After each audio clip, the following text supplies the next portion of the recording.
Aujourd'hui, nous allons parler des secrets de la puissance de Rory McIlroy. Rory McIlroy, actuel numéro 1 mondial, évidemment connu pour la qualité de son driving. C'est probablement le meilleur driver de l'histoire du golf, que ce soit en termes de vitesse et de distance, évidemment, mais aussi bien sûr en termes d'accuracy, c'est-à-dire de prise de fairway.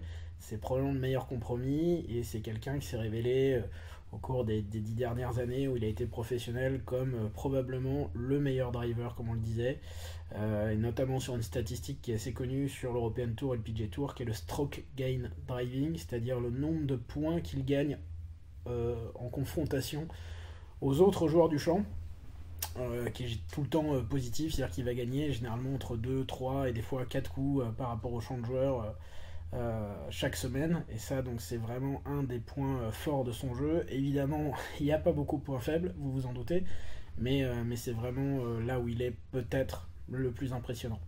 Alors c'est un joueur évidemment qui s'est athlétisé au fur et à mesure des années, mais qui a toujours drivé très loin et qui a quand même une puissance et une vitesse de tête de club assez naturelle. Alors là c'est 118 miles de vitesse de tête de club à l'impact. Donc c'est relativement dans ses standards, hein. Voilà, c'est rarement ni très en dessous. De temps en temps au-dessus, s'il veut en mettre une plus grosse, je pense qu'il peut monter aux alentours des 122, 123, 124, quand il veut envoyer des briques, comme on dit. Mais voilà, ça on va dire que c'est sa vitesse croisière, ce qui lui permet quand même tout de même d'avoir 283 mètres au carré sur cette balle-là, 306 mètres au total. Donc c'est assez impressionnant, une balle qui est montée à 36 mètres au point le plus haut de la trajectoire, c'est-à-dire juste ici. Et donc 176 miles de vitesse de balle, un smash à 1,49, ce qui est relativement optimal. Alors justement, on va regarder un petit peu ce que peut nous offrir Trackman par rapport à ça.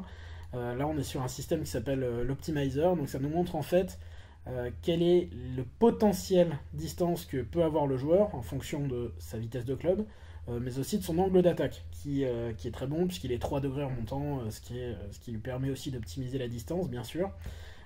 Donc on vous dit qu'en fait il aurait pu faire grossièrement 280 mètres au carré, il a fait 283, 330 mètres au total, il en a fait 306. Donc grossièrement la vie est belle. Vous voyez ici la fourchette de trajectoire en bleu, en turquoise que vous voyez ici sur la vue de coupe, qui est relativement la fenêtre dans laquelle on voudrait qu'il envoie la balle. Donc c'est quelque chose typiquement qu'on utilise beaucoup pour le club fitting, mais aussi pour voir un petit peu ce qui cloche si jamais vous optimisez pas vos distances. Et donc on voit que la hauteur et tous les curseurs sont dans le bon, quoi. Voilà, il a quand même 13 degrés donc de décollage. Donc il propulse la balle assez haute et on voit vraiment que la balle est dans la fourchette haute, hein, mais ce qui est généralement la typologie de trajectoire qu'il affectionne. 176 en vitesse de balle, voilà, et puis comme on le disait, ça lui arrive souvent de passer au-dessus des 180, 182, 183 quand il veut frapper plus fort. Très peu de spin, clairement on pourra le souligner, hein, moins de 2000 tours. Donc c'est vraiment quelque chose qui est très optimisé, alors de par la vitesse, son matériel, etc. Donc évidemment à ce niveau-là, il n'y a plus grand-chose qui est laissé au hasard. Donc pour revenir un petit peu sur comment son club arrive sur la balle, donc son angle d'attaque est 3 degrés remontant, ça signifie qu'en fait le point bas de l'arc de swing, c'est-à-dire que si vous prenez son arc de swing, admettons ici, le point le plus bas de l'arc de swing doit se situer probablement entre 8, 9 et 10 cm avant le contact avec la balle. Voilà, 10 cm exactement, si on prend le point le plus bas. Donc ça veut dire qu'il frappe la balle au moment où le club remonte. Donc ça c'est quelque chose, on le sait, qui est toujours important pour optimiser la distance. Mais c'est pas vraiment le secret. Il y a beaucoup de gens qui prennent la balle en remontant, c'est pas vraiment un souci. Euh, le truc qui fait que McIlroy va envoyer la balle plus loin, ça va vraiment être les forces qu'il exerce entre lui et le sol, et donc son jeu de jambes, on va en parler. Pour finir sur les données, on voit un chemin de club qui est 1,5 degré à droite, la face qui est 1,7 degré à droite. Donc la relation entre la face et le chemin est extrêmement neutre. Donc c'est une balle qui a pris un petit peu d'effet à droite, probablement à cause principalement du vent, je suppose. Voilà, en tout cas ici c'est un par 5. C'était en janvier 2018, c'était à Abu Dhabi, si je ne dis pas de bêtises. Oui, c'est ça.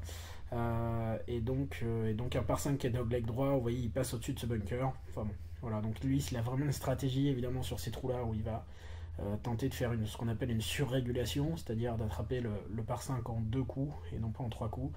Ce qui fait que la plupart du temps, avec sa puissance, il va jouer des par 68 si vous avez des par 72, parce que les 4 par 5 qu'il va jouer sont probablement au moins 3, si ce n'est pas les 4, il va pouvoir potentiellement les attaquer en 2 et donc les transformer en départ 4 un petit peu plus long. Donc, pour revenir sur notre sujet, c'est-à-dire que fait-il pour créer davantage ou en tout cas énormément de puissance en relation avec son physique. Même si, on le sait, c'est quelqu'un qui est devenu athlétique, mais il a toujours frappé fort. Alors on va se pencher un petit peu plus précisément sur ce qui va se passer au niveau du bassin et du sol, c'est-à-dire, voyons un petit peu ce qu'il va exercer. Dites-vous bien que ce qui va lui permettre, comme dans n'importe quel sport, d'exercer de la force, et donc d'exercer de la vitesse, c'est de créer des forces en relation avec le sol. Le sol, évidemment, vos pieds, c'est ce qui vous rattache au sol, et donc il y a énormément de choses qui vont se créer autour de ça. C'est ce qui va lui permettre de créer de la rotation, de créer de la translation. Alors donc on a ces 3 forces, hein, rotation, translation, et ce qu'on appellera les forces verticales, c'est-à-dire de haut en bas. Donc on va voir qu'il utilise extrêmement bien les 3, et dans un timing assez précis, et donc ce qui lui permet vraiment de pouvoir créer les choses. On va placer différents repères, et regardez, je vais juste placer un petit repère ici aussi au niveau de la flexion de ses genoux, ici. Alors, la première chose qu'on va le voir faire, notre ami Rory, c'est de créer de la translation. C'est-à-dire que si vous regardez en fait dans le takeaway, dans le démarrage, vous allez voir que la première chose qu'il vient créer, c'est un tout petit peu de translation à droite. Donc il vient placer la pression déjà d'entrée de jeu sur la jambe droite. C'est-à-dire qu'il n'y a pas un très fort déplacement, hein, mais on peut le sentir quand même. Mais on va voir du coup une légère translation, et donc finalement plutôt de l'extension qui vient se créer au niveau de la jambe droite. Et dans un deuxième temps, parce que là le bassin a assez peu tourné en fait au final à ce moment-là, hein, comme vous pouvez le voir, la deuxième partie du backswing va elle lui servir à créer vraiment de la rotation, à compléter son pivot. Donc on voit notamment une forte dissociation entre la rotation du bassin et la rotation de la poitrine, hein. On doit être probablement aux alentours de 40-45 degrés maximum au niveau du bassin, et probablement 110-115 degrés au niveau des épaules, plutôt 115-120 même je dirais. Donc on voit une forte extension au niveau de la jambe droite, la force et la pression est vraiment chargée sur la jambe droite, et on voit un genou gauche qui est rentré comme ceci à l'intérieur. Et là on va observer un mouvement qui est très intéressant, donc on rappelle backswing, hein, d'abord translation, puis ensuite rotation. Là on voit que la force est vraiment sur la jambe droite, et donc là le premier mouvement qu'on va voir, c'est un bassin qui va tourner vers l'objectif, vous voyez, avant même que le club commence à descendre, commence à créer un mouvement de l'autre côté, donc avant même que les mains travaillent, on voit que le premier mouvement, vous voyez ici, je vais repasser les images au ralenti, le premier mouvement qu'il va faire, et qui va déplacer la face de club, c'est de nouveau un mouvement de translation et de flexion sur la jambe gauche. C'est-à-dire que là, on va passer de, si vous regardez bien maintenant la vidéo de profil, d'extension sur les jambes, et si vous regardez attentivement la vidéo de profil, vous voyez que maintenant, il y a de la flexion qui vient se créer, donc il vient créer de la force dans le sol. Donc à ce moment-là, la force et la pression va aller très fortement sur la jambe gauche. Il peut exercer jusqu'à 2 fois la force de son poids. Donc c'est-à-dire il peut exercer jusqu'à, il fait probablement dans les 75 ou 80 kg, il va exercer probablement, on va dire, 150 kg de force sur la jambe gauche à ce moment-là. Et donc là, il y a énormément de flexion. Et donc là, si vous regardez maintenant les jambes à ce moment-là, on va se rendre compte que finalement, c'est une position qui pourrait s'apparenter à celle de quelqu'un qui va sauter, typiquement un basketteur, avant de lancer le ballon.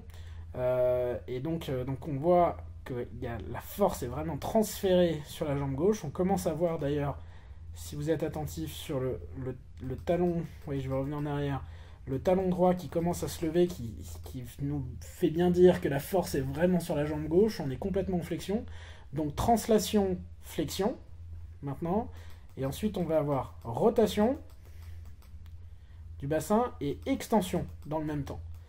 Ce qui fait que du coup il vient vraiment en fait créer les 3 forces, la translation, la rotation, la flexion-extension, donc la force verticale, dans son swing pour lui permettre d'exercer le maximum de vitesse de tête de club et de maximum de vitesse de rotation pour lui permettre clairement de créer une vitesse de tête de club très très très facilement en fait au final. Et donc ça, ce qui est intéressant chez lui, c'est que c'est vraiment quelque chose qu'il a toujours fait, même si évidemment maintenant c'est très impressionnant parce qu'il est très athlétique en plus. Donc son swing s'est épuré, il s'est amélioré avec le temps. Il travaille énormément bien sûr pour ça. Mais l'idée c'est vraiment de vous dire que si les amis vous voulez créer plus de vitesse dans votre swing de golf, plus de vitesse de tête de club, Alors il faudra évidemment avoir une bonne séquence, mais il faudra surtout se servir du sol, qui est la base de la vitesse et de la puissance dans tous les sports, hein, pas qu'au golf évidemment. Donc du coup, c'est vraiment quelque chose qui est très très important pour permettre de créer de la vitesse de club. Donc, pour terminer, translation, extension, enfin extension de la jambe droite, rotation. Ensuite, flexion, translation vers la jambe gauche, flexion sur les jambes. Et là, de nouveau, ici, extension et rotation dans la zone de frappe. Et donc, optimisation clairement, optimisation de la vitesse de club, quoi, assez facilement. Voilà, j'espère que voilà, c'est relativement clair pour vous. Alors, on pourrait parler évidemment de son swing pendant des heures et on pourrait parler de son grip, de ses bras de levier, etc. Mais pour moi, de mon point de vue, le secret de la puissance des joueurs de haut niveau, notamment athlétique et particulièrement de Rory McIlroy, va venir principalement du sol. Vous pouvez vous inspirer de ça. Donc translation, rotation, force verticale. On pourra en reparler. N'hésitez pas à poster des commentaires en dessous si vous avez des questions ou si vous voulez qu'on aille peut-être plus profondément sur certains thèmes, sur la rotation, sur la force verticale, sur la translation, et peut-être essayer d'aller un petit peu plus loin pour pouvoir vous donner des astuces ou des exercices pour pouvoir le travailler à votre tour. Voilà. Allez, d'ici là, bon entraînement. Prenez ce temps pour améliorer votre culture technique, éventuellement travailler un petit peu, et je vous dis à très bientôt pour d'autres analyses.